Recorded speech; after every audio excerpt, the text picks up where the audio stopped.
Prynhawn da a chroeso cynnes iawn i chi gyd i'r webinar gyntaf mewn cyfres o webinarau sy'n edrych ar y canfyddiadau o'r adroddiad thematig yn canolbwyntio ar y modd mae ysgolion pob oed, uwchradd ac arbennig yn paratoi ar gyfer y cwricwlwm i Gymru.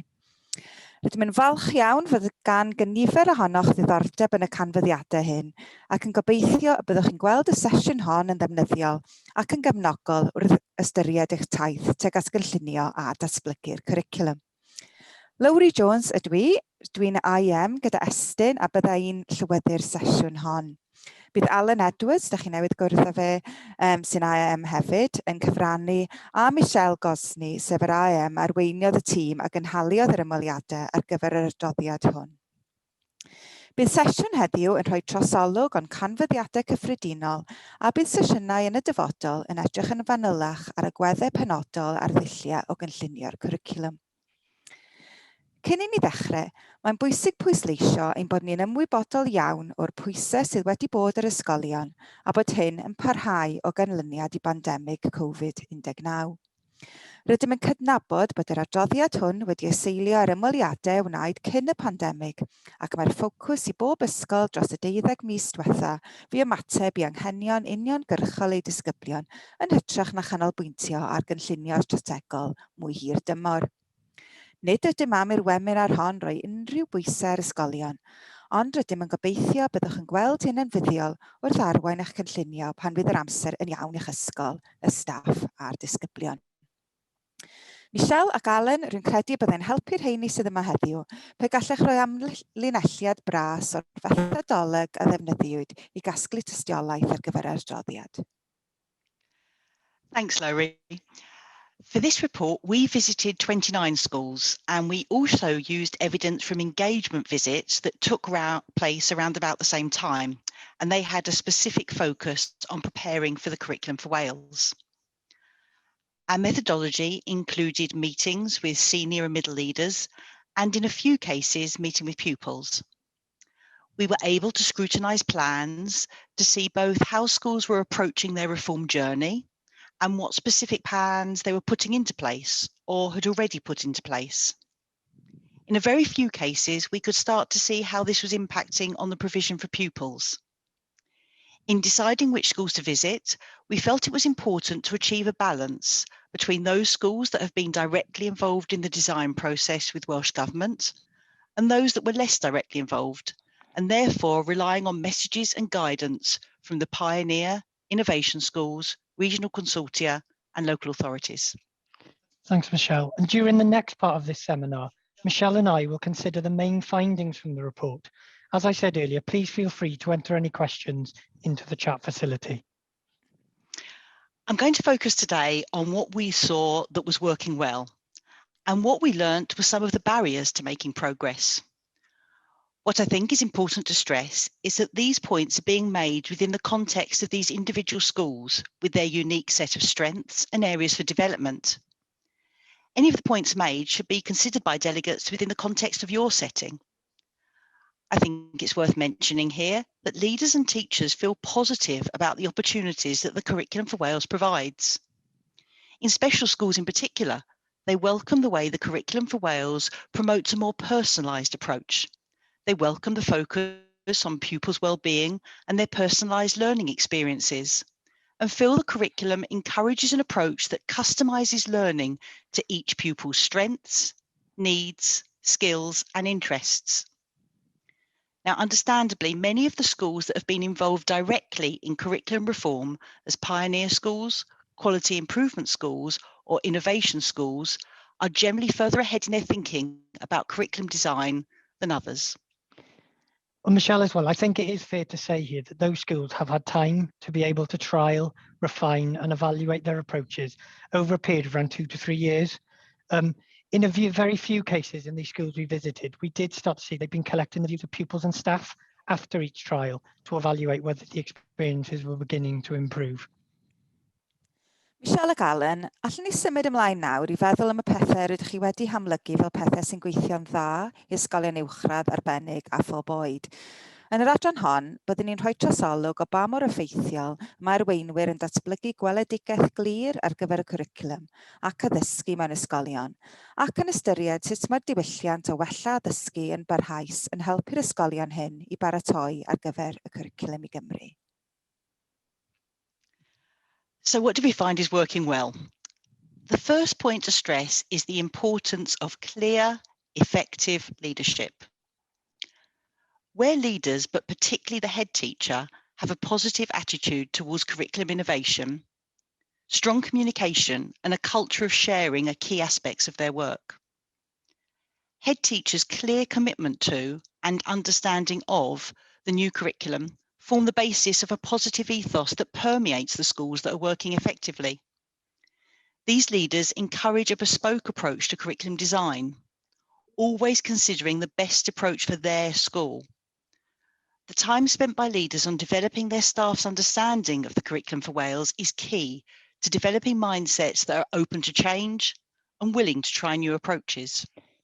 And I think it's helpful to say here, Michelle, what we saw in practice. And when we saw this in practice, we saw that effective leaders were establishing underlying principles as a framework from which within all staff could then plan and evaluate their proposed changes.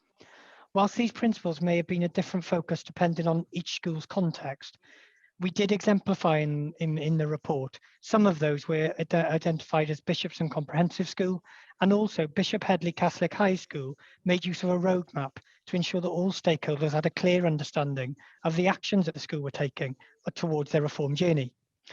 In these examples, we were seeing the impact of clear communication from leaders that ensured a whole school strategic approach to curriculum planning and development. Further guidance to support the work of the whole school strategic leadership can be found in the Welsh Government publication, A Curriculum for Wales, The Journey to 2022. Exactly, Alan. Now, leaders may find those Welsh Government publications useful, as well as some of that guidance and examples we exemplified in the report. In addition to providing clear leadership, these leaders are also making curriculum development a priority. Now, we appreciate that in the past 12 months, their priorities will have changed. But at the time of these visits, in most schools visited, senior leaders recognise that curriculum development is a key priority, and they allocate enough time and resources to it. A focus on developing staff is at the heart of all of these schools' work. Strategic thinking that has considered teaching, curriculum, skills, and professional learning underpins this work. As part of this strategy, developing a clear vision for the curriculum, teaching, and learning is vital. In most schools visited, leaders have worked effectively with all stakeholders and spent considerable time developing and reviewing a vision for their school and its pupils. A majority have started to construct a vision for their school within the context of the 4 purposes and their own school values. Now, at the same time, these leaders are reviewing the approach to teaching. By focusing on teaching and learning, teachers in these schools have a common understanding and sense of purpose. It's not about what they're teaching, but how they're teaching it. Where senior leaders focus well on improving teaching, generally, there's a culture of inquiry and engagement. They trust their staff to make professional choices. There's an open classroom policy. There's opportunities for professional dialogue around teaching. Teaching is regularly on agendas at meetings. Professional development days are used as strategic opportunities to explore initiatives in teaching and learning. Dedicated time is given to teachers to take part in peer observation or action research. There are clear policies for teaching, feedback, and curriculum that all staff understand and adhere to. These schools establish professional relationships within and beyond their local area. They seek out and act on expert advice. Yeah, and I think, Michelle, this is one of the most important successes that we saw in the schools we visited, where leaders were prioritising the driving of high quality teaching and supporting teachers to continue to improve their practice within the context of their shared vision. We started to see that this important leadership and effective leadership was playing a crucial role in moving teaching forward. It helped to make sure that this vision was understood by all staff. This is an area that we will explore in more detail in our next webinar, and we hope that we'll have some leaders to join us to share their approaches with you. However, I think it's important here to stress the importance of high quality teaching. While many schools visited had strengths in teaching that we'd identified in their core inspections, it is worth noting that in his annual report, the Chief Inspector identified the variability in the quality of teaching, particularly in secondary and all-age schools. In addition, we published a thematic report that looked at how schools were improving teaching. That was published in 2018.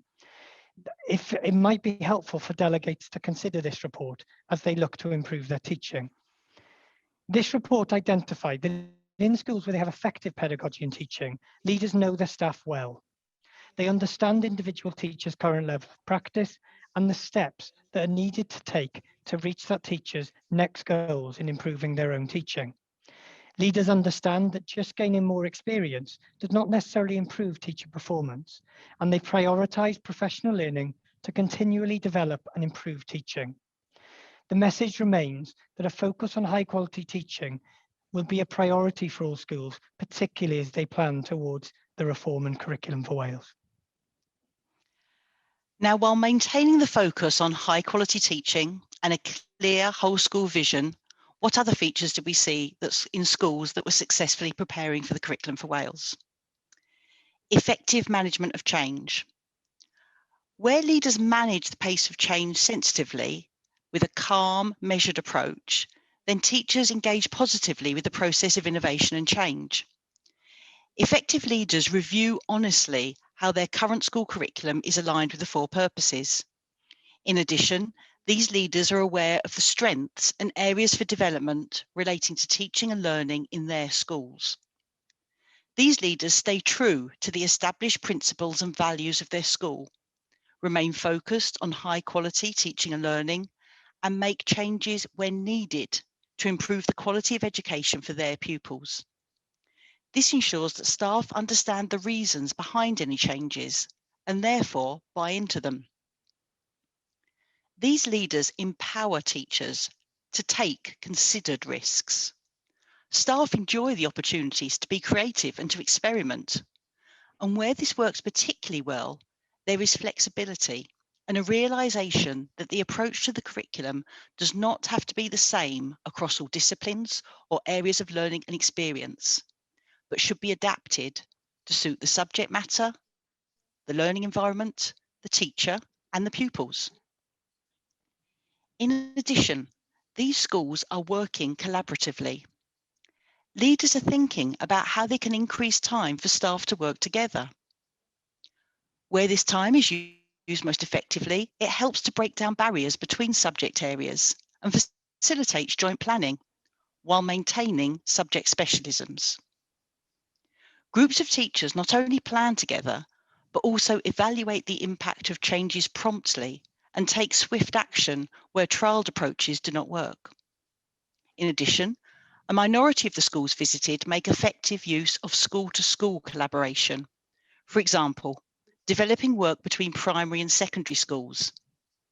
They aim to make strong links in curriculum development and understand what the progression of pupils from 3 to 16 looks like. Mae croeso chi postio cwestiynau yn y sgwrs am y cryfder a nodwyd gennym, os nad ydych chi wedi gwneud hynny eisoes. Tra bod Michelle ac Alan yn dechrau ystyried y rheini, gallai bod yn fuddiol i chi feddwl a allwch chi unieithu ag unrhyw ran o hyn. Gallai fod yn fuddiol ystyried sut rydych chi'n datblygu gweledigaeth ar gyfer cwricwlwm yn eich ysgol a sut rydych chi'n bwriadu parhau flaenoriaethu addysgu a rheoli'r newid. So we do have a few questions here, Michelle and Alan. So the first one, you've said a lot about what leaders can do. What can teachers do at this time?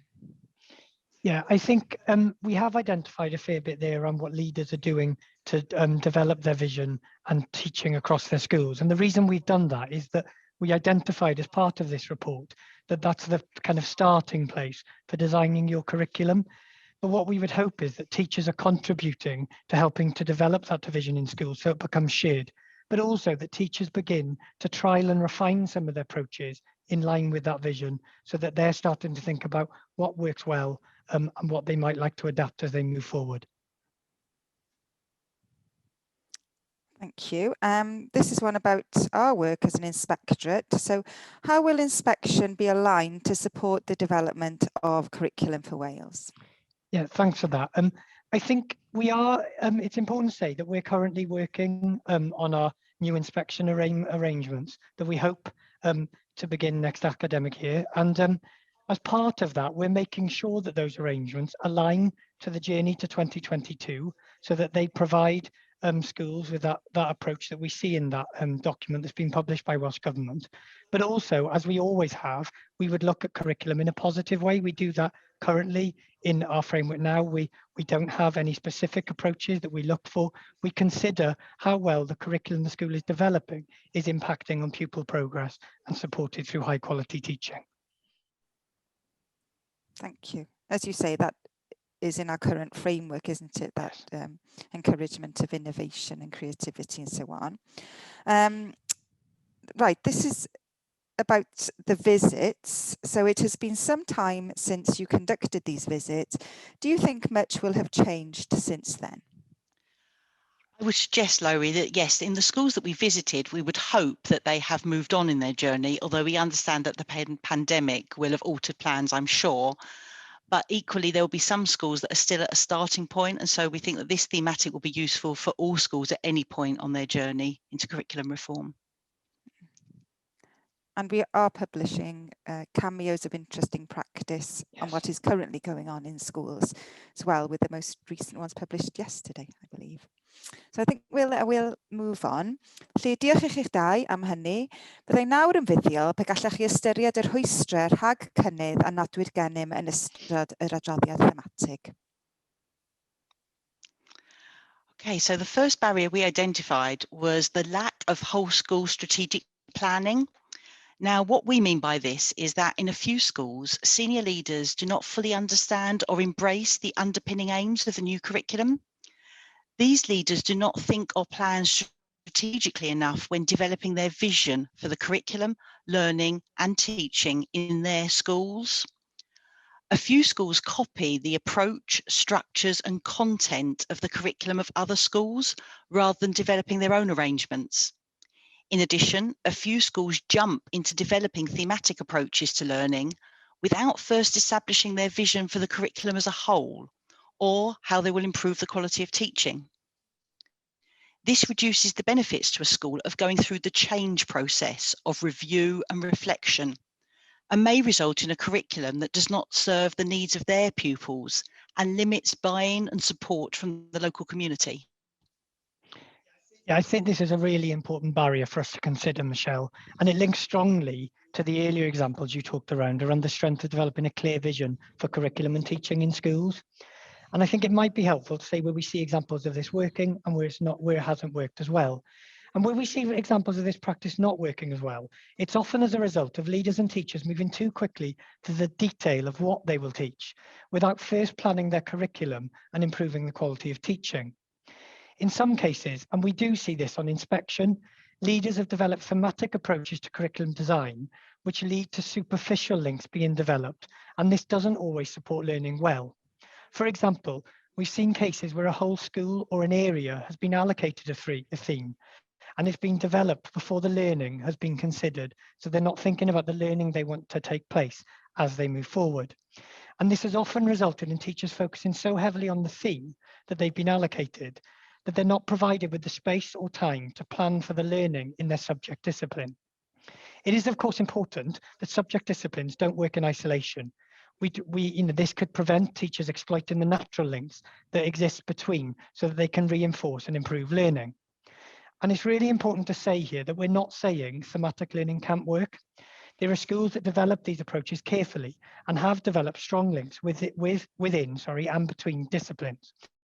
And we've seen it work, for example, in humanities, where one department considered the question, how can we learn from the past? And in science, the department considered how the Olympics impacted on our bodies. Generally, we've seen this work well, though, when individual areas develop their own approaches.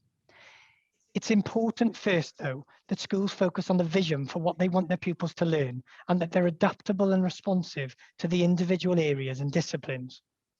Curriculum for Wales doesn't prescribe a way of developing curriculum, and it doesn't require that themes are developed, and nor does it say that they shouldn't be.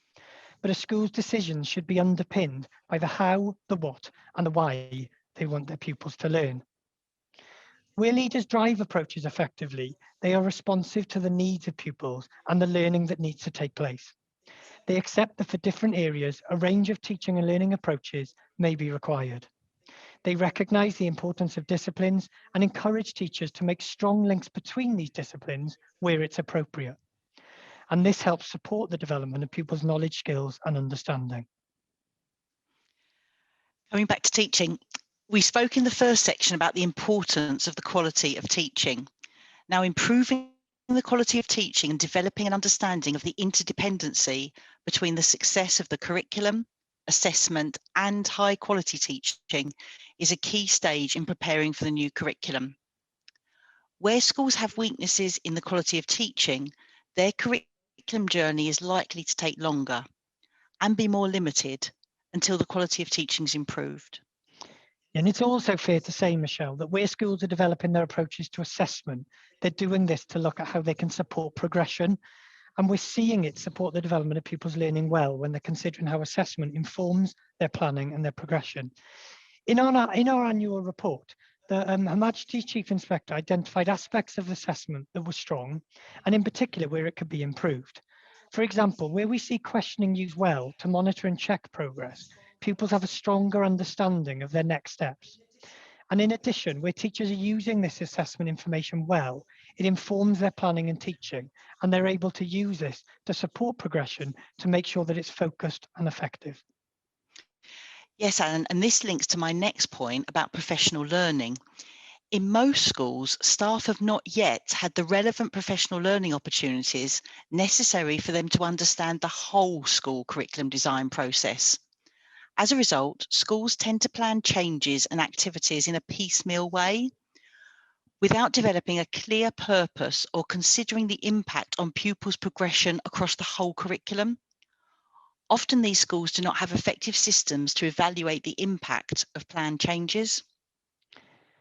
And I think it's worth saying again here, Michelle, that since the evidence gathering, schools have experienced significant disruption as a result of the pandemic. And we mentioned that earlier, but I also think it's worth noting that we're aware that much of professional learning that was planned by regional consortia has now started. And from our engagement with schools and consortia, they're telling us that schools are beginning to take part in this.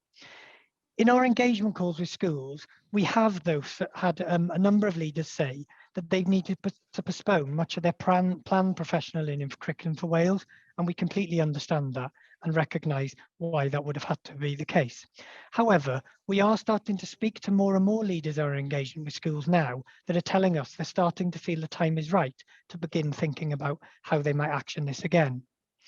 And other leaders have told us that they found the rapid development in digital skills to be a particularly positive outcome of their professional learning offer and something they plan to use as they move forward to developing towards Curriculum for Wales. I think we all appreciate, Alan, the impact that COVID-19 have had on our schools in all aspects of their work, but particularly on plans to prepare for the introduction of the new curriculum. There were other concerns expressed, though, by teachers as we went out on these thematic visits. The perceived loss of subject expertise. In a majority of schools visited, staff are concerned about the loss of subject expertise and do not want to dilute the use of specialist teachers. In these schools, leaders and teachers may have misinterpreted the intentions of the new curriculum. They may not understand that the model for curriculum delivery is the responsibility of individual schools, and that while working across boundaries between subjects is encouraged, there's no suggestion that subject specialism should be lost. And again, Michelle, a really important message. And in many ways, I think it links back to our discussions earlier around strategic planning. In a few cases, there has been that misconception that in order to deliver areas of learning and experience, discrete subject disciplines should not be used. However, it is clear throughout the Curriculum for Wales guidance that subject disciplines remain an important aspect of pupils' development. And schools are encouraged to strengthen the links between these disciplines to build on and improve pupils' knowledge, skills and understanding. Clear knowledge of subject disciplines will support teachers to help them consider the knowledge they wish to develop in their pupils and how best they can approach this in their teaching. And it's important that as we develop curriculum, that any curriculum that is developed in schools has rigour and challenge at its core. So building on rigour and challenge, we're moving to think about public examinations. In a majority of the schools visited, there was a reluctance to plan new whole school curriculum and assessment arrangements while still delivering a curriculum that meets the needs of the current public examinations. A minority of schools visited cited the lack of information about future qualifications and assessment arrangements as a reason to delay the delivery of a new curriculum. These schools are using accountability as a reason not to develop an exciting curriculum or even make minor adaptations. Yeah, and I think it's important to note here that, Michelle, that since the publication of this report, Qualifications Wales have recently launched their consultation around the new qualifications. But are we saying here that it's important that we consider that if we focus on developing pupils' knowledge, skills and understanding well throughout school and within Key Stage 3, that ultimately that will support all pupils to be adaptable and support them to perform well throughout all aspects, which might include qualifications? Yes, that's exactly my point, Alan, that we shouldn't be constrained by our current practice. Teachers are saying that they feel that the restrictions of the current timetable inhibit the creativity with which they can approach the curriculum for Wales.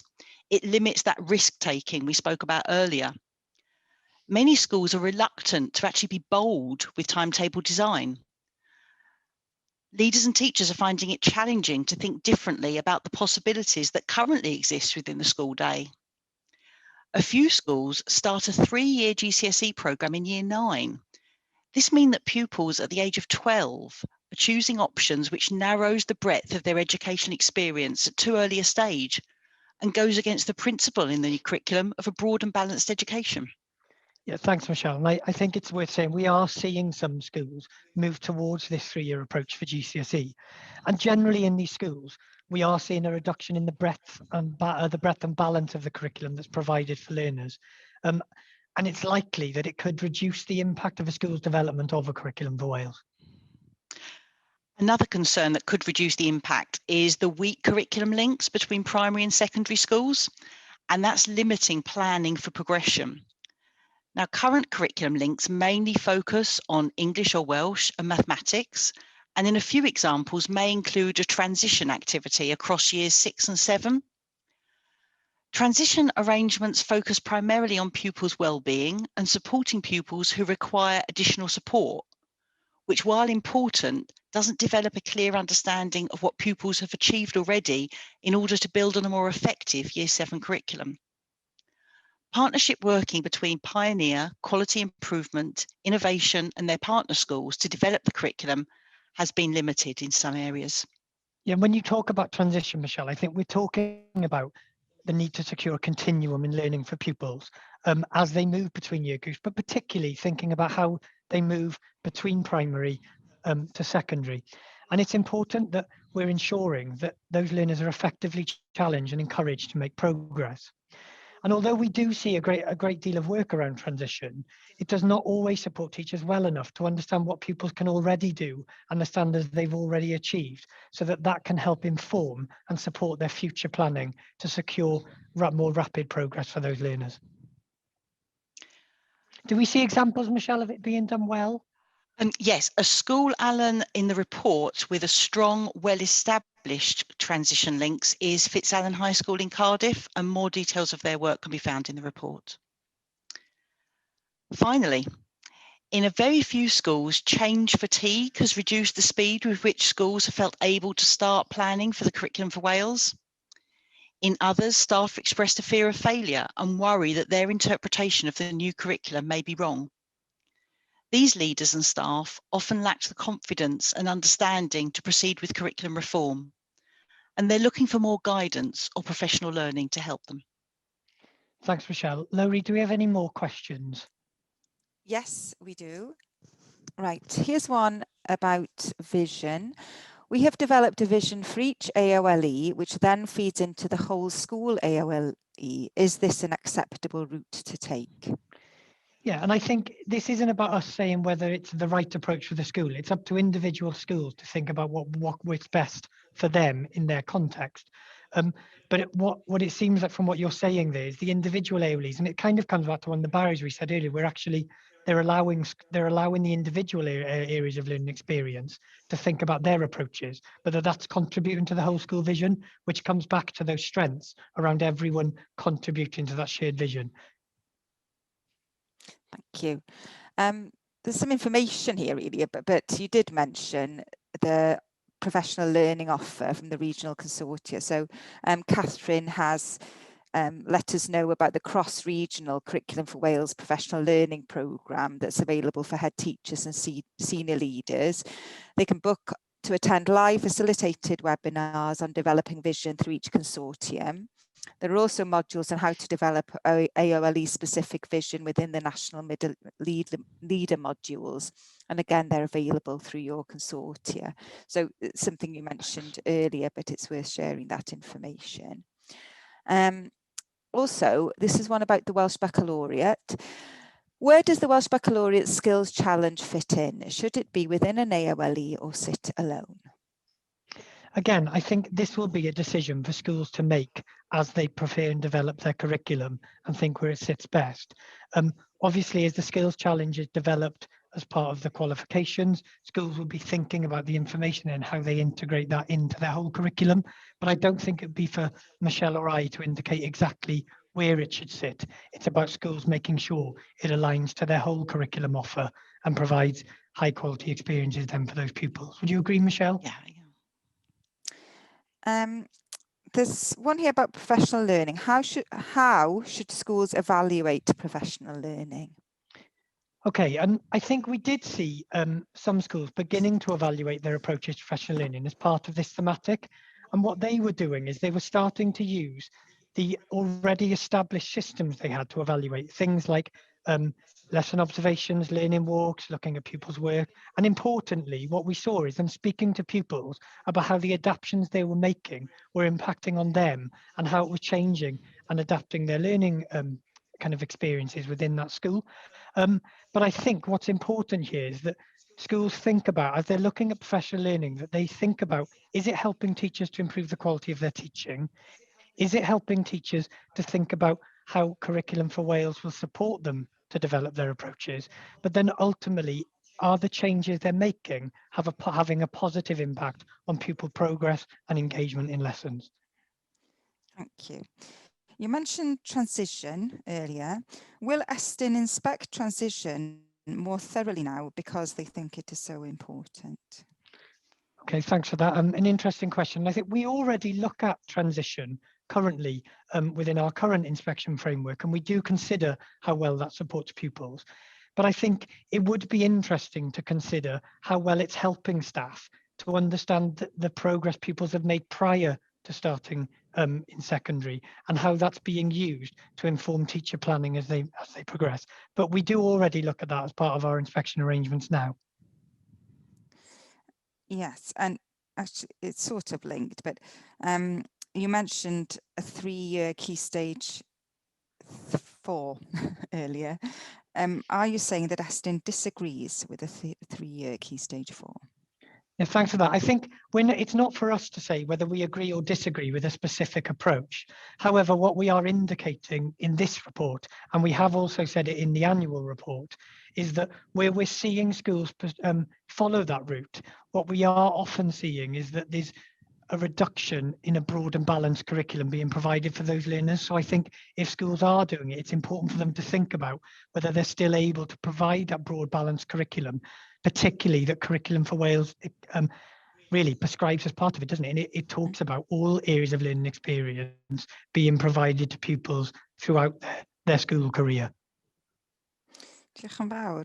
I think that's the last of the questions. Oh, no, there's one just appeared. You talk about the importance of subject specialism in teaching, but what about subject specialism in leadership? Many middle leaders are changing from subject leads to AOLE leads, with their jobs becoming, or with the responsibilities becoming far wider. What are your thoughts on this? Yeah, and again, we did mention this in the report. There was, as one of the barriers, but that was around the restructure was possibly at times was stopping people engaging as well as they might because they were worried about restructures and things. Again, it's not for us to prescribe exactly how a school set up their leadership process, but I think what we did see as part of this, and when we talk about subject disciplines and specialism, what is important is that those middle leaders can help support teachers to understand how to improve the teaching within their own subject discipline, but also across that, so that they can make links within and beyond their areas of learning and experience. But I think importantly, as we mentioned earlier, there isn't a lot of subject specialism as part of this curriculum.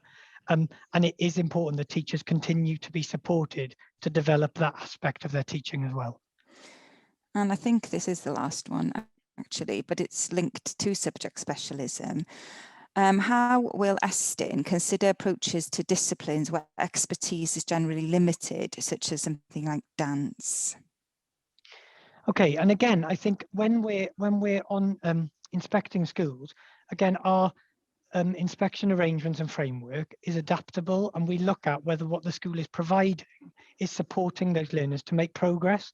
So what we'll consider is whether the learners are having a broad and balanced curriculum rather than whether they're getting every exposure to every single part. But I think where they are having those opportunities, what schools need to think about is just whether the quality of those learning experiences is high, and if it's helping pupils to make progress across all aspects of their learning, particularly, as you mentioned, Dan Slowry, in developing their creative skills and so on. Are we developing it across and not just a narrow part of the curriculum? Thank you. And I think that's the last of the questions. Okay, can I just mention earlier, I think it would be helpful, and I'm just going to share my screen really quickly. Oh, Beth is the host. Could you enable sharing of screen, please? I tell you what, Alan. Otherwise, what I'll do is I'll start. I can share my screen now if you like. I've got. Okay, great. Yes, please. So I just wanted to draw your attention. You will have seen it behind Lowry during this meeting, but during this evidence gathering and our visits to school, we identified a helpful cycle, and it was a common cycle that we saw successful schools using when undertaking their curriculum reform. And it's important to say that we've highlighted this as a cyclical process because we recognise that schools may need to go forward and then backwards and change approaches, but also that they'll continue to refine, evaluate, and adapt their approaches as they move through. But I think it's important to say that we have made clear that it starts with developing a vision for curriculum and teaching. And we've been clear about that at the kind of start of this session. But that also aligns to the journey to 2022 that we mentioned earlier. That talks about schools beginning with this whole school vision and developing that. But all of those parts of that cyclical process also align to that journey to 2022. So schools may find that process helpful as they start to begin and approach their planning.